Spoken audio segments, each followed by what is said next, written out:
Eh bien bonjour à tous mes amis, bienvenue dans cette nouvelle vidéo, je suis heureux de vous retrouver aujourd'hui. Bicylindre du Félich, ah bah là on est pas là pour rigoler, le machin il crache. Hein.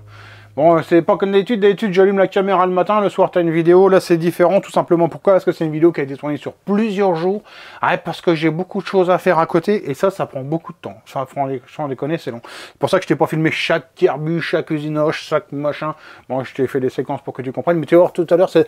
La séquence de mécanique est déjà montée, ça dure 4 minutes de boulot. Ouais, là c'est un petit peu de blabla avant, bah pour te mettre dans le contexte, etc. Bah c'est intéressant quand même. Puis moi il faut quand même que je tienne quand même 10 minutes, parce que même quand je fais 10 minutes, les gens trouvent déjà ça trop court. Donc écoute, je fais ce que je peux. Donc aujourd'hui on se retrouve, je te monte, allez, je te baisse la caméra et tu vas voir tout ça. Montage des deux au moteur de manière définitive. Après l'allumage, là pour moi ça a été une grosse partie, tout simplement parce que la platine derrière, bah, il faut pouvoir passer les deux cosses, une de chaque côté, donc il a fallu que je refasse un trou pour passer la deuxième cosse, il a fallu que je reperce pour mettre des autres vis.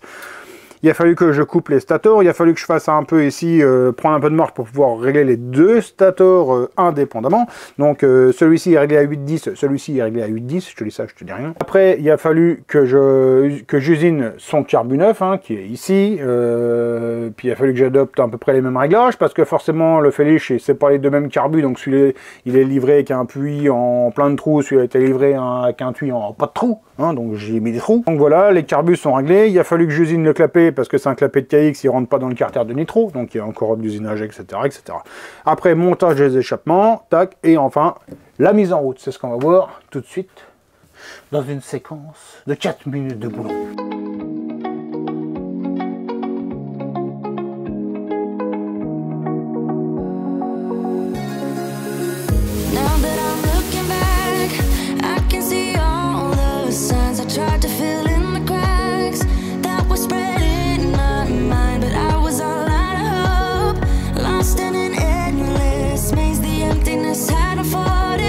Just like a void, but you broke the code.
Bon, alors dans tout ça, je vais te raconter une mésaventures qui m'est arrivée. Dans la vidéo, tu vois, il y a ça. Alors, c'est pas forcément un placement de produit, c'est même pas sur le shop, ce machin-là.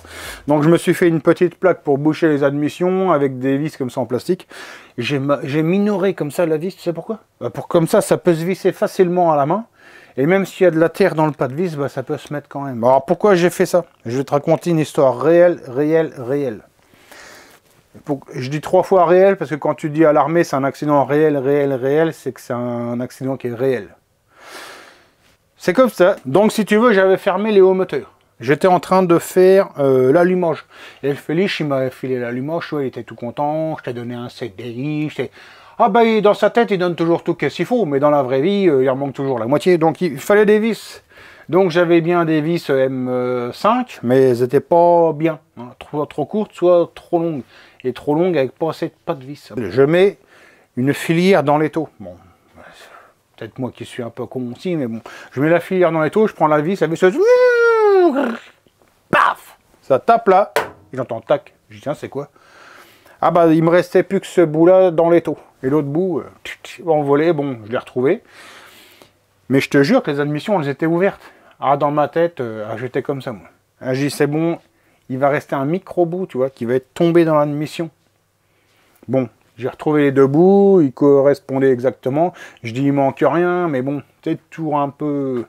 Donc, allez, j'ai redémonté les hauts moteurs, etc. Re-rincé tout, soufflette à fond, etc. Tout, enfin... Bon, tu vois, j'ai paniqué, donc j'ai dit, je prends pas le risque de le mettre en route avec éventuellement un petit bout qui serait passé dans l'admission. Alors la colère m'a pris, j'ai dit ça m'arrivera plus jamais mon gars. J'ai été modéliser ce petit machin, tu me baiseras plus. J'en profite aussi tant que je suis dans le plastique pour te présenter ça.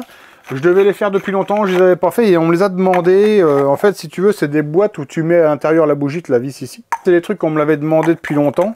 C'est des boîtes où tu mets ta bougie à l'intérieur quand tu veux embarquer une bougie sur ta mob en général.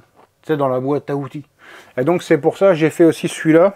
Ça par contre c'est dispo que en noir, mais en mou. Et comme ça, comme il est mou, eh ben ça fait moins de bruit dans la caisse à outils du 103 ou du MBK. Ah bah c'est mon femme. Hein. Je te précise aussi que si tu étais sur Instagram, bah tu saurais déjà tout ça, c'est déjà passé. Ouais. Bah, je te le mets là, hein, c'est Tournoi Racing sur Instagram. Ça regroupe mes 2 chaînes, la chaîne Tournoi Racing, celle où tu es en ce moment. On est sur Tournoi Racing, ici c'est les boulons. Et j'ai ma chaîne secondaire, Yonnet Tournoi, où je fais le loisir, les imprimantes, les voitures radiocommandées, etc. Enfin bref, là-bas on rigole et puis ici on bosse. Allez, en tout cas j'espère que cette petite vidéo vous aura plu. Si c'est le cas, vous pouvez liker, commenter, partager. Dites-moi dans les commentaires. Ouais. Ah bah il faut toujours dire dans les commentaires, ça fait référencer. Donc si tu veux me dire crotte, caca, boudin, c'est là-bas. Allez, merci à tous de m'avoir suivi, je vous souhaite de passer une bonne soirée, on se retrouve bientôt pour une prochaine vidéo. Ciao, bye!